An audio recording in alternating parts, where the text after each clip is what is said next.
السلام علیکم ورحمۃ اللہ وبرکاتہ۔ بسم اللہ الرحمن الرحیم۔ عن ابی ہریرہ رضی اللہ تعالی عنہ قال قال رسول اللہ صلی اللہ علیہ وسلم المسلم اخو المسلم لا یظلمہ ولا یخذلہ ولا یحقرہ التقوی ہاہنا ویشیر الی صدرہ ثلاث مرات بحسب امرئ من الشر ان يحقر اخاه المسلم كل المسلم على المسلم حرام دمه وماله وعرضه رواہ مسلم۔ محترم حضرات، کل آپ کے سامنے مسلمانوں کے باہمی حقوق بتائے گئے تھے۔ آج کے درس میں مسلمانوں کے باہمی تعلقات کیسے ہونا چاہیے، ایک مسلمان کا دوسرے مسلمان کے ساتھ کیسا تعلق ہونا چاہیے، اور ایک مسلمان کا ایک دوسرے مسلمان بھائی کے ساتھ کیسا معاملہ ہونا چاہیے، اس کے تعلقات کیسے ہونے چاہیے، اور کتاب و سنت میں اس تعلق سے کیا تعلیمات ہیں، اور ہماری اپنی عملی زندگی میں ہم جائزہ لیں، کیا ہم اپنے مسلمان بھائیوں کے ساتھ اس طرح سے ان تعلیمات کی روشنی میں تعلقات قائم کرتے ہیں۔ سب سے پہلی چیز، ایک مسلمان دوسرے مسلمان کا بھائی ہے، المسلم اخو المسلم۔ تو بھائی ہونے کا تقاضا کیا ہے کہ جب سارے مسلمان دینی اعتبار سے، دینی رشتے سے سارے مسلمان بھائی ہیں، چاہے وہ دنیا کے کسی بھی کونے میں بستے ہوں اور کسی بھی رنگ و نسل سے ان کا تعلق ہو، کوئی بھی ان کی زبان ہو، سب بھائی ہیں۔ تو بھائی ہونے کا تقاضا یہ ہے کہ لا یظلم ہو، کوئی مسلمان کوئی دوسرے مسلمان پر ظلم نہ کرے، اس کو بے سہارا بے یار و مددگار نہ چھوڑے اور اس کی تحقیر نہ کرے۔ اور آپ صلی اللہ علیہ وسلم نے سینے کی طرف اشارہ کر کے کہا کہ تقوی کی اصل جگہ یہاں ہے، سینے میں۔ تقوی کا محل، اس کی اصل جگہ سینے میں ہے، دل میں ہے۔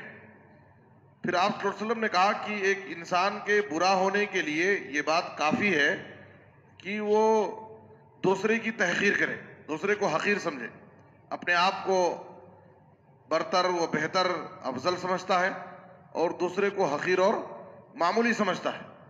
تو اگر کوئی شخص ایسا سمجھتا ہے اور دوسروں کی تحقیر کرتا ہے تو نبی صلی اللہ علیہ وسلم نے کہا کہ اس انسان کے برا ہونے کے لیے یہی چیز کافی ہے۔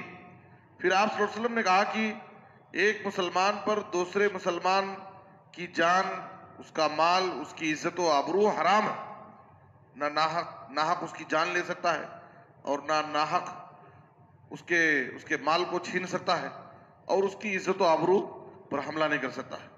تو یہ ایک مسلمان کے دوسرے مسلمان پر حقوق ہیں، اور ایک مسلمان کو دوسرے مسلمان کے ساتھ ایسا ہی تعلق ہونا چاہیے۔ یہ اخوت کا تقاضا ہے، بھائی ہونے کا تقاضا ہے۔ سورہ حجرات کی آیت نمبر 10 میں اللہ تعالیٰ نے کہا انما المؤمنون اخوہ فاصلحوا بین اخویکم، سارے مومن آپس میں بھائی ہیں۔ تو بھائی ہونے کا تقاضا کیا ہے؟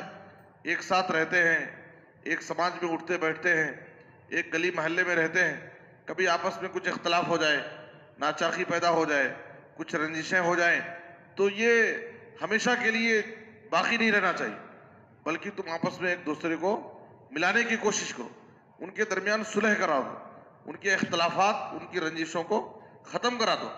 یہ بھی ایک بڑا کار خیر ہے اور بڑا عظیم عمل ہے۔ تو اخوت کا یہ تقاضا ہے کہ لوگوں کو ملانے کی کوشش کی جائے، لوگوں کو جوڑنے کی کوشش کی جائے، لوگوں کے درمیان جو اختلافات ہو گئے ہیں، غلط فہمیاں ہو گئی ہیں، رنجشیں ہو گئی ہیں، نفرتیں پیدا ہو گئی ہیں لوگوں کے دلوں میں، ان کو ختم کر کے ان کو ملایا جائے اور ان کے درمیان آپس میں پیار و محبت کی فضا قائم کی جائے۔ یہ سب ایمانی رشتے کا ہم سے تقاضا ہے۔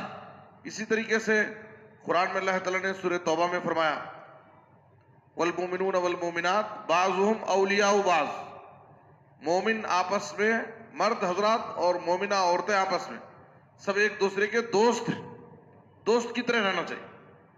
یأمرون بالمعروف وینہون عن المنکر، پھر اس دوستی کا تقاضا کیا ہے کہ ہم ایک دوسرے کو اچھی بھلی بات بتائیں اور بری باتوں سے منع کریں۔ اسی طریقے سے ایک مسلمان کو دوسرے مسلمان کے لیے بتایا گیا کہ ایک جسم کی طرح ہونا چاہیے. جیسے جسم کے کسی ایک حصے کو تکلیف پہنچتی ہے تو پورا جسم تکلیف محسوس کرتا ہے.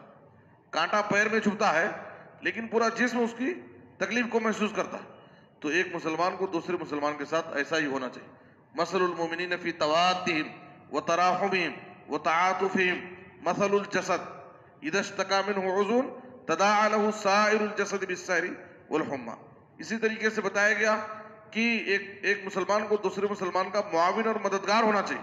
المؤمن للمؤمن کالبنیان یشد بعضہ بعضا. جیسے ایک مسلمان کو ایک مومن کو دوسرے مومن کے لیے عمارت کی طرح، جیسے بلڈنگ کی ایک اینٹ دوسرے اینٹ کو تقویت پہنچاتی ہے، اس کو قوت دیتی ہے، اور ساری اینٹیں مل کر کے ایک مضبوط دیوار ہو جاتی ہے. تو اسی طریقے سے مسلمانوں کو اور مومنوں کو آپس میں ایک دوسرے کا معاون، مددگار، غمخوار، خیرخواہ ہونا چاہیے. المؤمن مرآۃ المؤمن. ابو داؤد کی حدیث میں نبی صلی اللہ علیہ وسلم نے فرمایا کہ ایک مومن مومن کے لیے آئینہ ہے.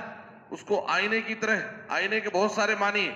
ایک معنی یہ بھی ہے کہ ایک مسلمان کو دوسرے مسلمان کے تعلق سے اپنے دل کو پاک صاف رکھنا چاہیے. ہم مسلمان بھائی کے تعلق سے اپنے دل میں بغض و حسد نہ رکھیں. آئینے کی طرح اپنے دل کو پاک صاف رکھیں. اپنے دلوں میں بغض، حسد، نفرت، کینہ کپٹ نہ رکھیں، بلکہ اپنے مسلمان بھائیوں کے تعلق سے ہمارا دل ہر قسم کے غلاظت سے پاک صاف رکھنا چاہیے. تو یہ سب حقوق ہیں آپس میں ایک مسلمان کے دوسرے مسلمان کے ساتھ. ہمیں اس بات کی کوشش کرنی چاہیے کہ ہماری عملی زندگی میں یہ جو نصوص ہے، یہ جو آیتیں ہیں، احادیث ہیں، ہماری عملی زندگی میں اس پر عمل ہونا چاہیے.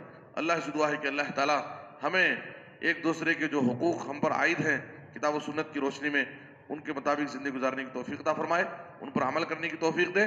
آمین. صلی اللہ علیہ نبینا محمد و آلہ و صحبہ اجمعین.